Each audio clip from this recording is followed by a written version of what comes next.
محمد وآل محمد علیہ السلام۔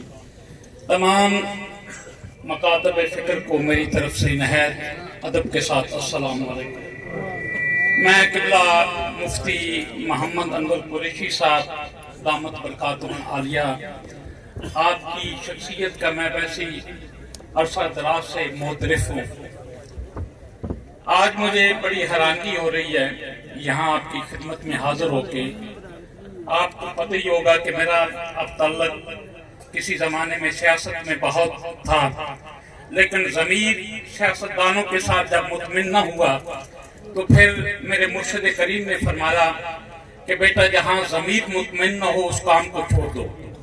میں اس کام کو چھوڑ کے اب ایک دربار سید صفدر علی بخاری اور معروف کاکیاں والی سرکار ان کا میں بیٹا بھی ہوں، میں ہر وقت اس دربار پہ صرف درباری نہیں ہوں، اس علاقے کی فکر کا حامل بھی ہوں، اس علاقے کا درد بھی رکھتا ہوں۔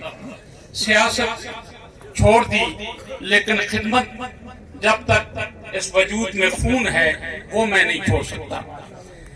پہلے ہم سنتے تھے کہ ہمارے مفتیان کرام، ہمارے علماء کرام، ہمارے جو یہ بزرگ جو ہمارے رہنما تشریف فرما ہیں، ان کا کام نکاح پڑھانا ہوتا تھا، جمعے والے دن اصلاح کی بات کرنا ہوتی تھی، ہمارے مردہ ضمیروں کو بیدار کرنا ہوتا تھا، اس فنا سے بقا کے سفر کی فکرت دینا ہوتا تھا، احساس دلانا ہوتا تھا کہ یہ دنیا عارضی ہے، جتنا بڑا تو چودھری ہے تیرا مکان 10 فٹ 2 گز کا بنے گا، وہ جو 2.5 گز کی قبر ہے وہی بنے گی۔ انہوں نے دین کا احساس دلایا، اسلام کی آبیاری میں انہوں نے کردار ادا کیا، لیکن آج حیرانگی ہے کہ یہ ہمارے نکاح خان، یہ ہمارے معاشرے میں عظیم کردار ادا کرنے والے آج یہ روڈوں پہ اس کام کو چھوڑ کے ہمارے حقوق کے لیے آئے۔ کیوں آئے؟ یہ لمحہ فکریہ ہے، اس پہ ہمیں غور کرنا پڑے گا۔ یہ میں درباری آدمی ہوں، دربار کے یہ مقصد ہرگز نہیں ہوتا کہ آپ کٹے گوڑے لمبے کر کے مٹھیاں بھروائیں، تعویذ لکھیں، دم کریں، پیری ہو گئی۔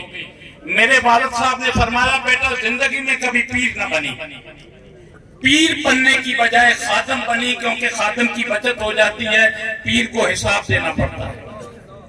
میں ساری زندگی الحمدللہ غلام کے رانے پہ بزرگوں کا، اولیاء کرام کا فخر محسوس کرتا ہوں۔ میرا ضمیر تڑپتا ہے جب میں اس روڈ پہ آتا ہوں۔ اچھا ہم تھوڑا سا مسکرائیں گے میری بات پہ، کیونکہ میں اس دربار پہ فیس بھی لیتا ہوں، اور جو لوگ آتے ہیں میں کہتا ہوں یار کام ہو جائے گا، اللہ کرنے والا فیس دیں، وہ کہتے ہیں فیس بتائیں، میں کہتا ہوں مسکرا کے دکھاؤ، ذرا آپ بھی مسکرائیں، کیونکہ آپ کی مسکراہٹ سے آپ کے مسئلے کا حل ہو جائے گا۔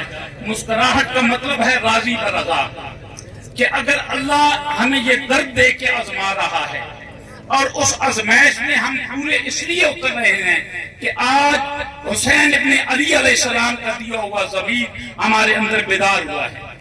مولانا انور قریشی صاحب کا جو مکتبہ جو فکر ہے، مفتی ہمارے کرم بشیر صاحب کا جو فکر ہے، ان کی ورکنگ کمیٹی کا جو فکر ہے وہ ایک ہی ہے کہ خون دل دے کے نکھاریں گے رخ برگ گلاب، خون دل دے کے نکھاریں گے رخ برگ گلاب، ہم نے گلشن کے تحفظ کی قسم کھائی ہے۔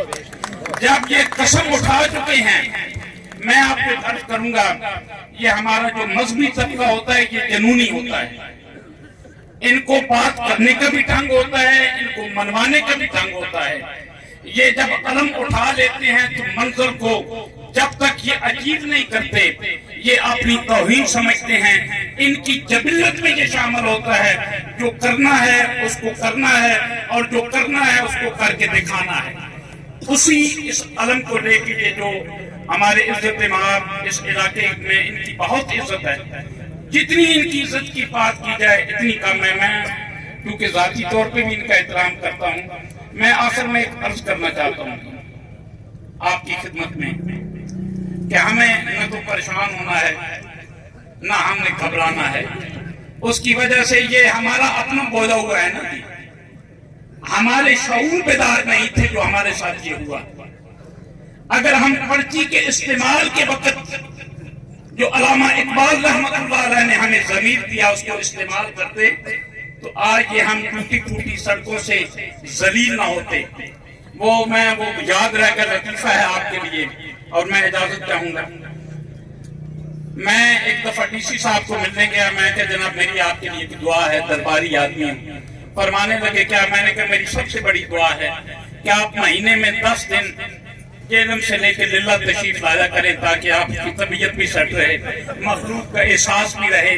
یہ جو حاکم ہیں، جب حاکم آنکھیں بند کر لیتے ہیں تو اس قوم کی بدقسمتی ہوتی ہے۔ حاکم پابند ہے کہ جس کے گھر روٹی نہیں ہے اس کی خبر لے۔ یہ حاکم ہمارے کیسے ہیں؟ آپ ایک بندہ مجھے ملا، اس نے کہا شاہ صاحب میرے وہ موروں کا پرابلم ہے۔ میں نے اس کی وجہ کیا ہے؟ اس نے کہا 20 لگاتار سفر کیے ہیں اور میری قسم خصی کا عالم یہ ہے کہ میرا ایک مورا ڈیمیج ہو گیا ہے۔ جب ہمارے مورے جب آپ لے جائیں گے، میں آخر میں قبلہ مفتی صاحب کو وہ کوئی ایسی بڑی بات نہیں کرنا چاہتا، لیکن میں ان کو خراج تحسین ضرور پیش کرنا چاہتا ہوں۔